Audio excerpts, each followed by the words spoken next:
Devenir enfant de Dieu requiert la foi en Jésus-Christ. Mais à tous ceux qui l'ont accepté, à ceux qui croient en son nom, elle a donné le pouvoir de devenir enfant de Dieu. Jean 1,12. Quand Jésus a reçu la visite du chef religieux juif Nicodème, il ne lui a pas donné de réponse immédiate, mais il lui a dit de devenir enfant de Dieu. En vérité, je te le dis, à moins de naître de nouveau, personne ne peut voir le royaume de Dieu. Jean 3,3. La première fois qu'une personne naît, elle hérite de la nature pécheresse qui provient de la désobéissance d'Adam dans le jardin d'Éden. Personne n'a besoin d'apprendre à un enfant à pécher. Il suit naturellement ses propres mauvais désirs, qui le poussent à commettre des péchés tels que le mensonge, le vol et un sentiment de haine. Plutôt qu'un enfant de Dieu, il est un enfant de la désobéissance et de la colère. Éphésiens 2, 1, 3. En tant qu'enfant de colère, nous méritons d'être séparés de Dieu, en enfer. Heureusement, Éphésiens 2, 4, 5 dit « Mais Dieu est riche en compassion, à cause du grand amour dont il nous a aimés. Nous qui étions morts en raison de nos fautes, il nous a rendu la vie avec Christ.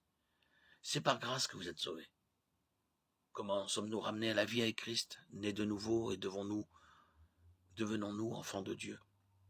Il nous faut pour cela accepter Jésus par la foi. À tous ceux qui l'ont accepté, à ceux qui croient en son nom, elle a donné le pouvoir de devenir enfants de Dieu. Jean 1, 12. Ce verset explique clairement comment devenir enfant de Dieu. Nous devons accepter Jésus en croyant en lui. Nous devons reconnaître que Jésus est le Fils éternel de Dieu qui s'est fait homme, né d'une vierge par la puissance de l'Esprit Saint. Jésus n'a pas hérité de la nature pécheresse d'Adam. Il est donc appelé le dernier Adam. 1 Corinthiens 15, 45.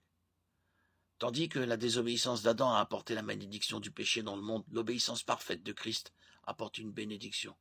Notre réponse doit être de nous repentir, nous détourner du péché, de chercher le pardon en lui. Nous devons croire en Jésus comme sauveur. Le plan de Dieu était de sacrifier son Fils parfait sur la croix pour porter la punition que méritaient nos péchés, c'est-à-dire la mort. La mort de Christ libère tous ceux qui l'acceptent de la punition et de la puissance du péché. Sa résurrection nous justifie. Romains 4, 25. Nous devons suivre Jésus comme Seigneur. Après avoir ressuscité Christ comme vainqueur sur le péché et la mort, Dieu lui a donné toute autorité. Éphésiens 1, 20, 23. Jésus guide tous ceux qui l'acceptent et il jugera tous ceux qui le rejettent. Acte 10, 42. Par la grâce de Dieu, nous sommes nés de nouveau pour une vie nouvelle en tant qu'enfants de Dieu.